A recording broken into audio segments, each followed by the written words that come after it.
الذين آتيناهم الكتاب يتلونه حق تلاوته أولئك يؤمنون به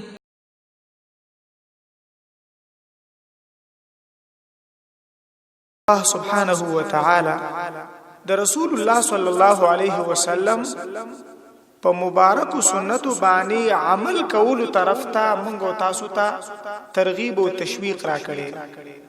الله جل شانه د نبی پاک صلی الله علیه وسلم د مبارک سنت تابعداري مأمور به ګرځولې را یعنی د دې امر کړي.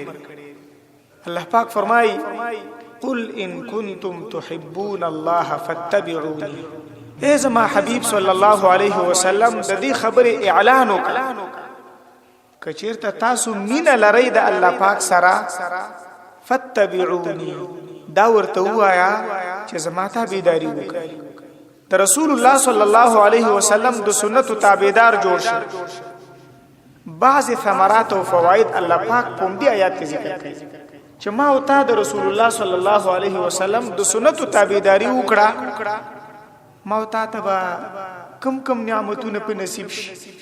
الله پاک فرمایي يحببكم الله تبه د الله جل شانه محبوب بنده جوړ شي. الله پاک په بیت سره مين او محبت دغه خبره شته چې الله پاک در سره مين وکړه الله پاک در سره محبت وکړه ابد دنیا او آخرت خسته چې د الله محبوب شوي جنت دې زیاده او د جهنم نه محفوظ.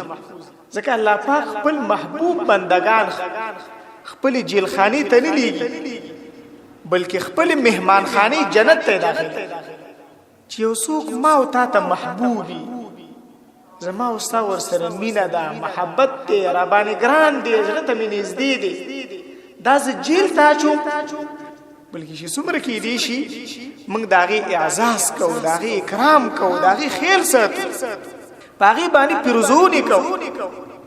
نو الله جل شانه خو ارحم الراحمین دی الودود دی او الله جل شانه په خپل وعدو کې رښتینی دی.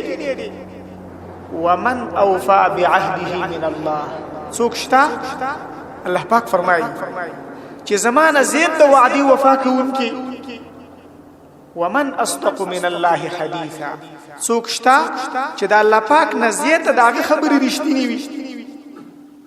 نو دا د الله پاک وعده ده چې ته زما د حبیب صلی الله علیه وسلم د سنت تابعداري کوه ته به زما محبوب بنده جوړي.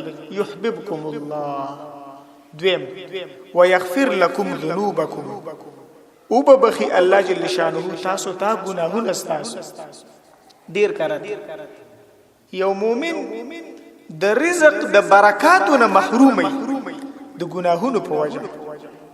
حدیث پاک کې دا راځي ان العبد لا يحرم الرزق بذنب يصيبه.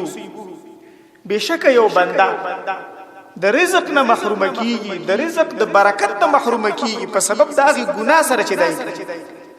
ويغفر لكم ذنوبكم چې ګناهونه دې معاف شو ګناهونه دې وبخلې شو ستا په رزق کې به الله جل شانه به برکات واچي. لکه دا خبر صراحتا حدیث پاک کې راغلی ان شاء الله لګوسته بیانو. والله غفور رحیم الله جل شانه بخنه کون کې دې نو ګناهونه بدل معاف کی ګناهونه بدل توبخي او رحم کون کې دې نور رحم به هم در باندې خو تخپل ځان د رسول الله صلی الله علیه وسلم د سنت تابعدار جوړ